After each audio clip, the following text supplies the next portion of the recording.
भारत की कल्पतरू नाम की कंपनी स्वीडन में लिंजे मोन्टाज के नाम से इलेक्ट्रिक ट्रांसमिशन का काम बखूबी कर रही है, जो प्रधानमंत्री नरेंद्र मोदी के मेक इन इंडिया के सपने को एक तरीके से साकार कर रही है। डीडी न्यूज के संवाददाता राजेश राज ने कंपनी के मार्केट हेड हितेश कुंबट से विशेष बातचीत की। उन्नत देशों का जब कभी जिक्र होता है तो ये मन में एक भाव जगता है कि उन्नत देशों, जो डेवलप्ड कंट्रियां हैं, उनके उत्पाद भारत में बिकते हैं।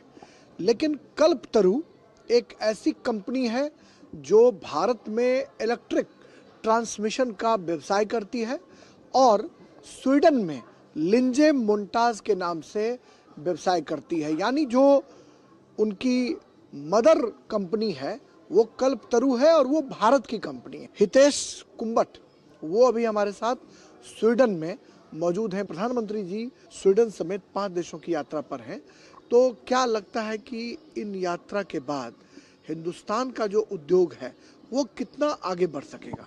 पूरे विश्व में भारतीय कंपनियां आईटी कंपनियां के नाम से जानी जाती है। हमारी कंपनी कल्पतरू और लिंजे मुमताज का नाम लिया। हम लोग क्रिटिकल नेशनल इंफ्रास्ट्रक्चर बनाते हैं। लगभग 70 देशों में हमारा काम है। प्रधानमंत्री चाहते हैं कि हिंदुस्तान तीसरी सबसे बड़ी आर्थिक महाशक्ति बनकर उभरे, तो क्या लगता है कि यूरोप के देशों में प्रधानमंत्री की यात्रा और भारतीय कंपनियों का धीरे धीरे यूरोप के देशों में प्रसार, आगे बढ़ना, वो कितना रंग लाएगा आर्थिक महाशक्ति बनने की दिशा में?